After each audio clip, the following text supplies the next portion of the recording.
Bienvenidos oyentes apasionados por la ciencia y la naturaleza a un nuevo episodio de Fuerza Potros. Una producción de la Facultad de Zootecnia y Ecología de la Universidad Autónoma de Chihuahua. Hoy nos sumergimos en el emocionante mundo de la zootecnia y la ecología, dos campos que nos conectan directamente con nuestro entorno y sus habitantes. ¿Listos para explorar descubrimientos científicos y consejos prácticos? Prepárense para un programa lleno de conocimiento y acción. ¡Iniciamos! ¡Fuerza Potros! Hola, ¿qué tal amigos de Radio Universidad? Este es su programa Fuerza Potros, el programa de la Facultad de Zootecnia y Ecología. Y este semestre empezamos la temporada número 5 de este programa. Muchas gracias a ustedes por su sintonía. Mandamos saludos a Parral, Cuauhtémoc, Delicias y por supuesto a la capital, a toda la gente que nos sintoniza a través de YouTube, que nos ve también por Instagram, Facebook. Muchas gracias a todos ustedes. Y bien, pues en esta temporada 5 tenemos un invitado muy especial, el doctor Martín Martínez. Doctor, buenos días, ¿cómo estás? ¿Qué tal? Buenos días, Andrés, buenos días. Gracias por la invitación aquí a este programa. Bien interesantes los temas que tratas y bienvenidos de regreso al semestre, bienvenidos a todos los alumnos, ya iniciamos clase. De toda la universidad. Sí, de toda la universidad, ¿eh? Y en especial pues, a nuestros alumnos de la Facultad de Zootecnia y Ecología. Bienvenidos a todos. Aquí el doctor Martín ya ha estado aquí en el programa, pero vamos a refrescar cuál es tu formación de licenciatura. Yo estudié, soy ingeniero especialista en zonas áridas, egresado a la Universidad Autónoma de Chapingo. Esa es mi licenciatura y después estudié una maestría y un doctorado en el área forestal, en manejo forestal. Y atiendo en este caso en la universidad, las materias que tienen que ver con cuencas hidrológicas, manejo del agua y obviamente las que tienen que ver con manejo de ecosistemas forestales en la Facultad de Zootecnia y Ecología. Oye, pero se va a hacer interesante, ¿no? Manejo de zonas áridas. ¿Chihuahua es una zona árida? Pues sí, tenemos una gran superficie de zonas áridas.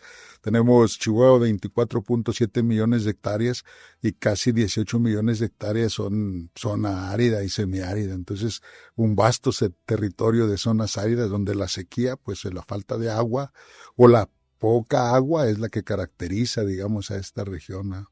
Bueno, pero ¿desde cuándo tenemos este problema de agua? Pues esto data desde digamos, el último periodo, digamos, de cambio climático, ¿no?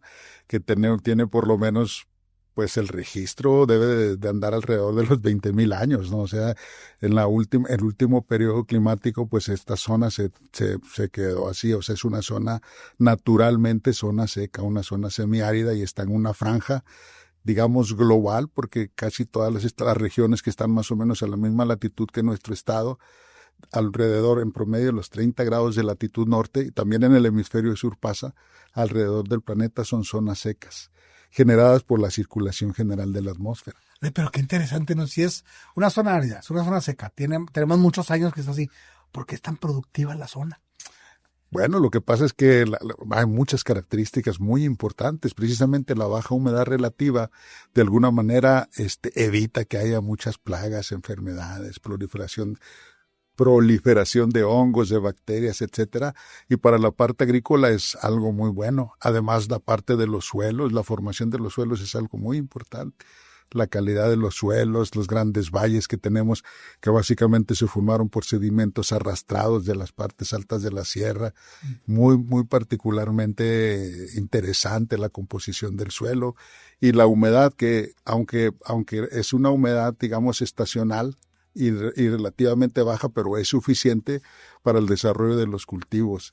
Entonces son varias características que hacen que las zonas secas del planeta, y en especial aquí con nosotros en Chihuahua, pues tengamos valles muy productivos, con suelos muy productivos, donde el ambiente propicia el desarrollo de actividades, básicamente la agricultura, pero muchas otras actividades productivas. Sí, hay gente que dice, oye, pues el nogal requiere mucha agua. ¿Por qué no lo sembramos en Tabasco, en aquel lado? Bueno, es que el suelo, todo lo que acabas de platicar, no es apto para el nogal. Claro. Entonces, y esta zona es lo mejor, una franja desde Durango hasta Luisiana, ¿no? Producción de algodón también, por ejemplo, algodón no se produce en cualquier lado. Es correcto, sí. Entonces, las características climáticas, las condiciones de suelo, la altitud, la latitud, muchas condiciones para que prosperen ciertos cultivos o la gran mayoría de cultivos que no tienen problemas, digamos, con agua, ¿no?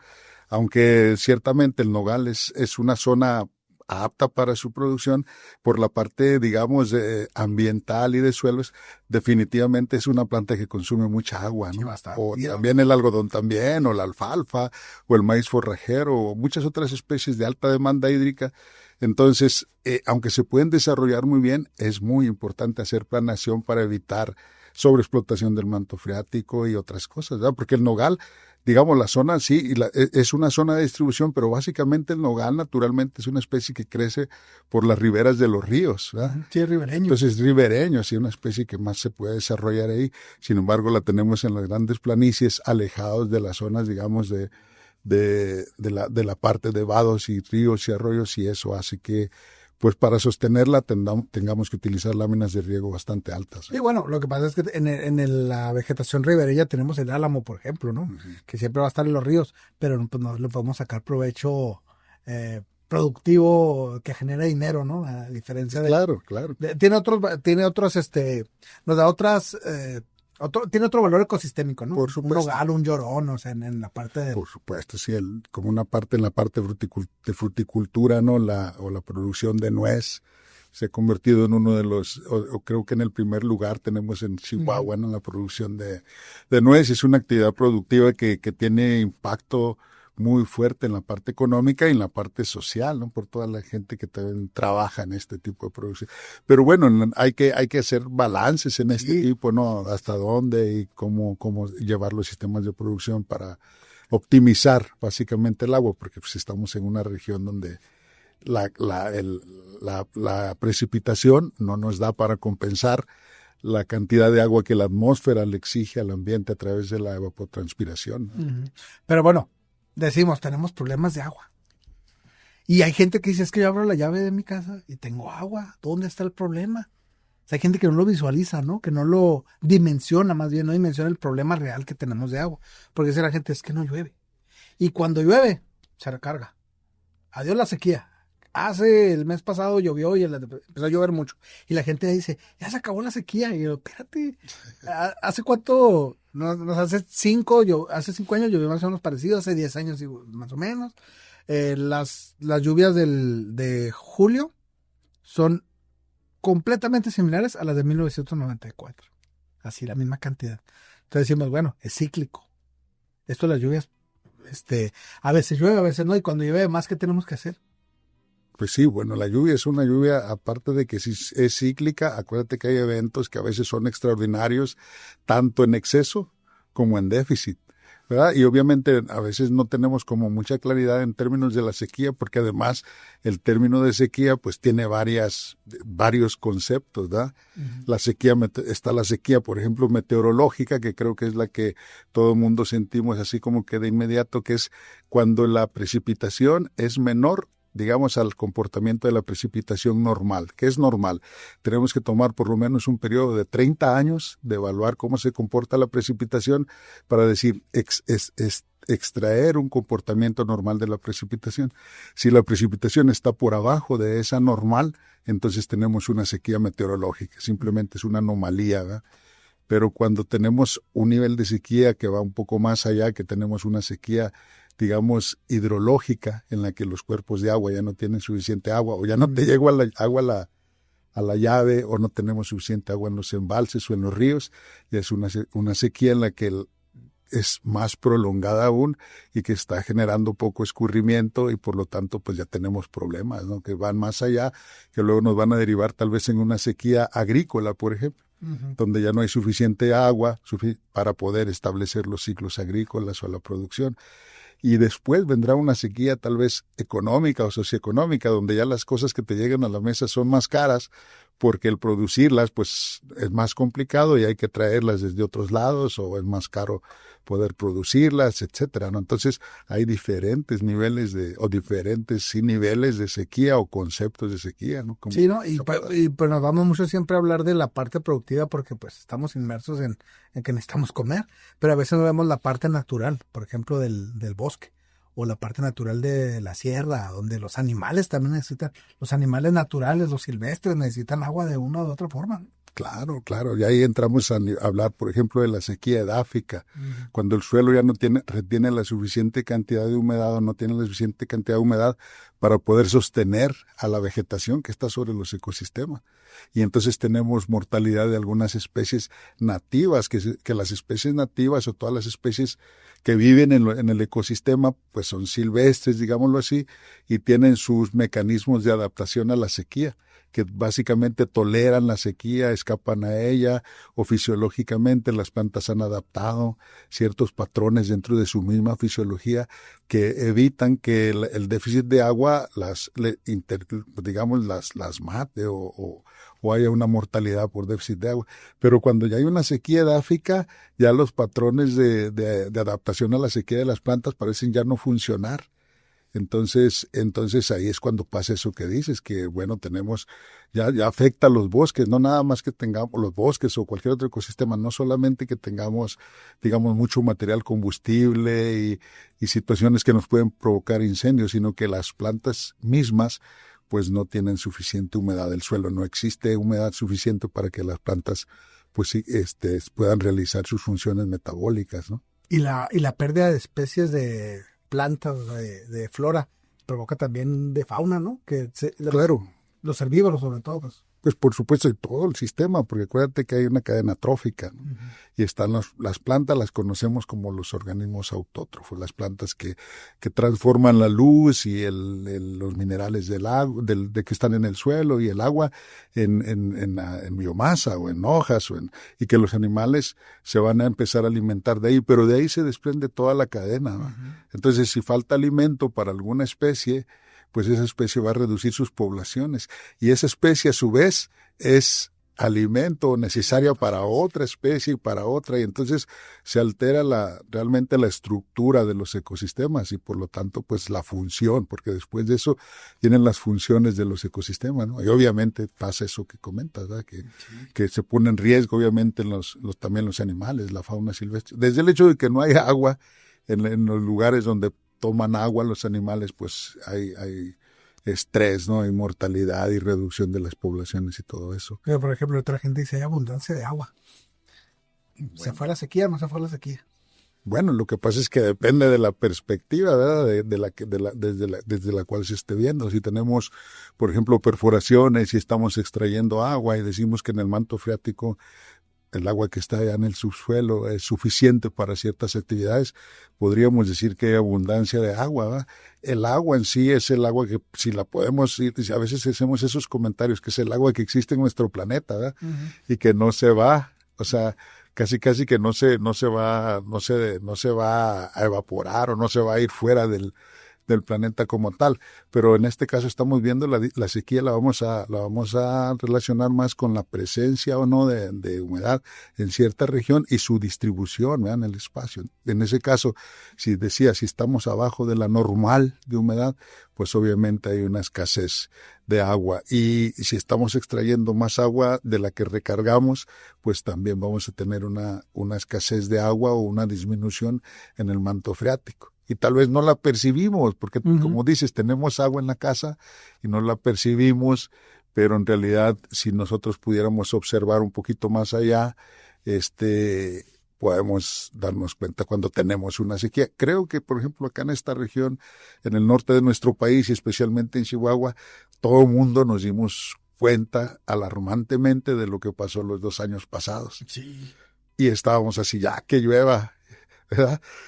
Haciendo rezos, oraciones y lo que cada quien invocara para que cayera un poco de agua. Este año parece ser que viene un año normal, ¿verdad? Sí, pareciera, lo cual pues a todo el mundo anda contento, a pesar de que las consecuencias que a veces ha traído una lluvia torrencial, que es muy recurrente también especialmente en las zonas urbanas, como en nuestra ciudad, cuando hay una lluvia torrencial y los problemas de inundación y esas cosas, que es algo interesante. Lo que pasa es que muchas veces nosotros pensamos es que es zona árida y llueve cada 5 años, es cíclico, cada 10.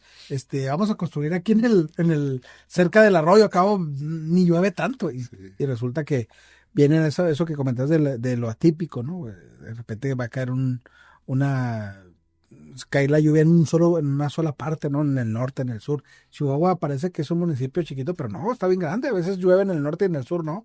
O a veces llueve en parte alta y a veces no, en parte baja. O el calor de la ciudad hace que no se junte la humedad y no la nube, por muy negra que esté, no se precipite, ¿no? O sea, hay muchas cosas que han ido modificando estos patrones también, ¿no? Sí, claro. Entonces, esto que acabas de decir es interesante. Sí, tenemos una ciudad grande donde tenemos el relieve complejo, desde cerca de los cerros, en la parte de valles, más abajo, más cercano a los arroyos. Pero una parte importante en la parte de desarrollo urbano es tener claridad de que hay eventos extremos y que todo lo que es cercano a los cauces debería de protegerse. De hecho, pues hay reglamentos y además procedimientos para el manejo de cauces, donde se establecen ciertas distancias a la orilla de los cauces que deben de protegerse, donde no debiéramos cimentar, no debiéramos establecer mucho menos una casa o una obra pública, por supuesto. Sin embargo, pues a veces no es tan así, o la sociedad no lo logramos percibir, porque alguien compra un terreno y compras un terreno y ni siquiera te das cuenta o no lo logras percibir que estás en una zona, digamos, de declive o cerca de un cauce donde los escurrimientos pueden llegar a inundar, y pues la gente construye. Y al paso del tiempo, hasta cuando se presente un evento extremo, es cuando se dan cuenta que realmente es una zona inundable, ¿no? Entonces, esa parte, en la parte de hidrología, en la parte de manejo de cuencas, por ejemplo, con los muchachos en la carrera de ingeniero en ecología, pues se les explicamos muy bien y entienden muy bien digamos, el análisis hidrológico a través del manejo de cuencas, y lo llevamos a nivel de microcuencas enfocadas hacia desarrollo urbano, para que tengan claridad cómo hacer este tipo de estudios de dónde sí se pudiera haber un desarrollo urbano y dónde no, relacionado con los eventos ahora extremos en términos de precipitación, ¿verdad? Y ahora que dicen los desarrolladores, bueno, por ejemplo, hace años no veíamos esto, o sea, hacíamos casas donde se pudiera, donde estaba plano, decíamos. Y por ejemplo, la zona plana, que está acá rumbo para el aeropuerto, aquí en el municipio de Chihuahua, es una zona de inundación porque cae lo de Santa Eulalia, ¿no? De este lado viene. Y el tipo de suelo está tan arcilloso que lo que va a hacer es lodo o soquete, como dice la gente, y antes no lo visualizábamos porque no llovía. O sea, hacíamos, no pasa nada, y hacíamos las casas, de repente venía un año atípico de lluvia, y se hace el lodazal tremendo y la gente no puede ni moverse en la zona. Sí. Ya el problema ya está, ahora ¿qué hacemos? Bueno, para eso está el ingeniero en ecología, que puede buscar soluciones, ¿no? A ese tipo, ya está. Bueno, hay que buscar la solución. Sí, en la parte hidrológica, la verdad me atrevo a decir que en la carrera de ingeniero en ecología es de las carreras que en el país, a nivel nacional, es una de las carreras, digamos, más destacadas en el uso de herramientas como percepción remota, sistemas de información geográfica, toda esta parte que tiene que ver con la ingeniería en el diseño ecológico para la parte de taxonomía urbana y el establecimiento de todo eso con el ciclo del agua, que tiene que ver con el escurrimiento, el uso del agua por las plantas, la evapotranspiración, los nuevos diseños, digamos, ergonómicos, pero además adaptados al ambiente, ¿verdad? Entonces, la verdad, la carrera de ingeniero en ecología es una carrera que hoy por hoy es una carrera que tiene mucho potencial y que bueno, que se oferta para que en los años venideros tengamos profesionales que nos ayuden a implementar estrategias bastante interesantes en términos de incorporar a la sociedad en el medio ambiente, y que cada vez este tipo de situaciones que hemos vivido, de como inundaciones o escasez de agua, pues sean menores y podamos tener, digamos, una asociación pacífica e integrada con la naturaleza y el medio ambiente, ¿verdad? Entonces, la verdad, yo estoy gratamente sorprendido y gratamente, pues, establecido en la Facultad de Zootecnia y Ecología, y abordando este tipo de temas que son de bastante interés, digamos, acá para la ciudad de Chihuahua, pero en realidad, pues, en todo el planeta tenemos estamos avanzando con este tipo de objetivos, ¿no? Donde la sociedad se integra de manera pacífica al medio ambiente para evitar problemas como la escasez de agua o el exceso de agua, ¿no? En este caso, hablando de este punto en específico. Sí, es que, bueno, por ejemplo, hay países que nada más tienen mucha agua o no tiene nada de agua. Nosotros tenemos los dos extremos, ¿no? Tenemos la parte que llueve demasiado, que es el sur, y la parte donde la lluvia la cuidamos, o el agua que va a caer la tenemos que cuidar como si fuera oro. Es correcto, es correcto. En algún momento yo observé como un spot que sacaron a nivel nacional, donde en Navidad pusieron a niños que dijeran cuál era su deseo para Navidad, y se un chiquillo de la zona de desierto y decía que lloviera más, era su deseo, y luego pasaron un chiquillo de allá de la zona sur de Tabasco por aquí y decía que lloviera menos. Sí, tenemos un país tan grande, ¿verdad? de latitud, casi desde la parte tropical, muy pegada ya más hacia el Ecuador, hasta acá, casi pegada a la zona boreal, ¿no? Allá en Baja California. Entonces, además con montañas, con valles, con una gran complejidad, cercano, rodeado de océanos, ¿no? La parte del Pacífico, el Atlántico, el Golfo de México. Entonces, eso hace que nuestro país sea muy diverso, ¿no? Y bueno, nosotros en esta zona árida, súper productiva, muy padre. El territorio chihuahuense es, yo creo, de los territorios más hermosos y bellos de nuestro país. Pero pues esta parte de la escasez de agua es algo con lo que pues estamos lidiando, ¿no? Ahora. Es que hay que entender la zona, ¿no? Porque en el sur me decían, sí, en Chihuahua producen todo, pero que no producen peces. Le dije, que sí. Acá tenemos trucha arcoíris y claro, producimos bastante porque es de agua dulce, ¿no? Vamos a producir tiburones. Bueno, sí hay, pero no de los del mar. Bueno. Oye, sí, pero me acuerdo, fíjate, voy a recordar a un conocido mutuo, el doctor Damaso, sí. Jorge Damaso González. Sí, un abrazo, Damaso. Platicábamos con él el año pasado, pero más o menos por febrero, marzo. No, mentira, fue este año. Y le dije, le voy a hacer la pregunta obligada a un estudioso de la climatología. Le dije, ¿va a llover este año? Y me dijo, los modelos matemáticos dicen que sí. Falta que las nubes también digan que sí. Pues mira, le mando un saludo porque le atinó. Sí, Damaso es todo un personaje, una institución dentro de nuestra facultad. Se acaba de retirar. Espero que la esté pasando muy bien, él lo merece. Y obviamente con él las charlas relacionadas con clima siempre son bien interesantes. Conoce mucho de la parte de climatología y todo eso. Es bien interesante lo que aporta. Algo de lo que comentábamos ahí es del anticiclón que está establecido en esta región. O sea, esos vientos que vienen desde el Ecuador hacia esta zona, hacia el norte del planeta, y los vientos que vienen del polo hacia el sur del planeta, justo chocan más o menos en esta región, y al chocar generan una banda de alta presión que, como bien decías ahorita, se calienta el aire, y al calentarse el aire hace que sea más difícil que el agua se condense, porque el aire caliente puede almacenar mayor cantidad de vapor de agua. Entonces, ese anticiclón está permanente en esta zona, y la única forma de que se rompa es a través de los monzones. El agua que viene del Pacífico o el agua que viene del Atlántico se rompe en esa banda de presión o ese anticiclón, y llueve. Por eso tenemos nuestras lluvias más en verano, uh-huh, que es cuando hay mayor, digamos, aportación de vapor de agua de las dos partes. Porque además, acuérdate que tanto en el Pacífico como en el Atlántico tenemos las sierras. Sí. Las sierras. Entonces, cuando el agua va subiendo, descarga la lluvia en la sierra, tanto de un lado y del otro, y el vapor que pasa para esta zona no es suficiente para la precipitación. Y entonces todo este tipo de cosas Damaso las aborda desde el punto de vista de los pronósticos y todo eso. Es bien interesante. Sí, porque ahorita lo que nos hace falta son, mencionas ahorita el viento que viene de arriba, ¿no? Las masas de aire polar enfrían, pero casi siempre ocurren en invierno. No, bueno, invierno, ese es otro fenómeno, que aparte con las tormentas invernales y todo eso.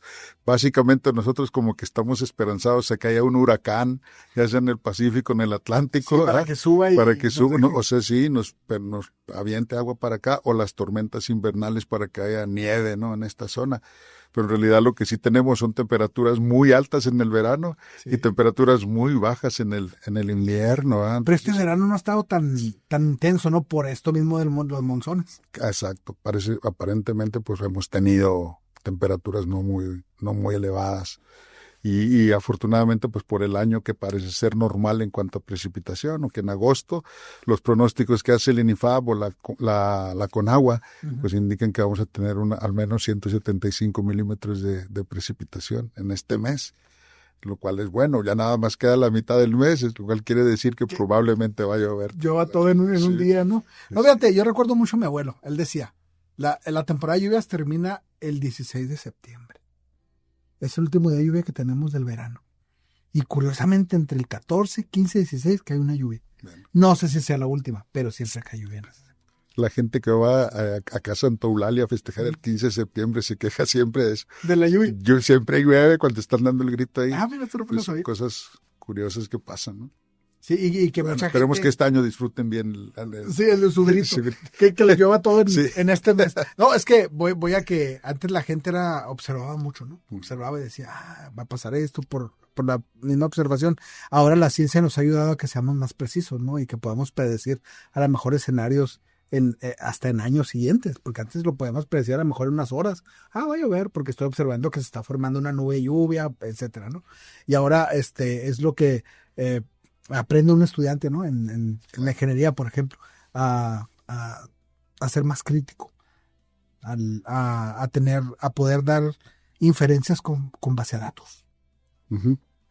Sí, claro, sí, analizar los datos, los softwares que hay ahora para el análisis de datos, para ver los periodos de precipitación, etcétera, pues permiten generar escenarios y ver qué es lo que va a pasar y todo, ¿no? Y además, todas las estrategias que hay que hacer para de alguna manera evitar la sequía. Hay que cuidar el agua, hay que meter mejores riegos presurizados, hay que plantar árboles y plantas que son de aquí de nuestra región, que no consuman mucha agua. Toda la cultura en el uso del agua es muy importante y nosotros pues casi la tenemos en parte adoptada, pero nunca es tarde, hay que seguir aprendiendo más. O nunca más bien es suficiente. Sí, hay que seguir aprendiendo más para poder aprender a vivir en este espacio que ya tiene, como decíamos al principio, 20,000 años y que todavía seguimos ahí como que sin conocer bien nuestra ecorregión. Pero pues bueno, gracias por el espacio, Andrés. No, agradezco mucho que has estado aquí, Martín, que has inaugurado la temporada número 5. Me da mucho gusto. Y algo que deseas agregar así rápido ya para finalizar. Pues no, nada más un saludo a todo el auditorio, a toda la gente que nos está escuchando, ¿verdad? Por ahí a mi padrino Alfonso Zagarnaga, que siempre está al pendiente ahí conmigo, y a mi gente allá de la Facultad de Zootecnia y Ecología. Y muchas gracias por la invitación. Bien, pues agradecemos a todos los que hacen posible este programa, a Mari Mascorro, los controles técnicos, al maestro Luis Castillo, la edición de video. Yo soy Andrés Martínez, esto fue Fuerza Potros. Y así concluimos este episodio de Fuerza Potros, una producción de la Facultad de Zootecnia y Ecología de la Universidad Autónoma de Chihuahua. Recuerda, cada elección que hacemos impacta en el equilibrio de nuestro planeta. Nos escuchamos en el próximo episodio con más ciencia en zootecnia y ecología. Sigue en sintonía. Aprender investigando es afirmar sabiendo. Fuerza Potros.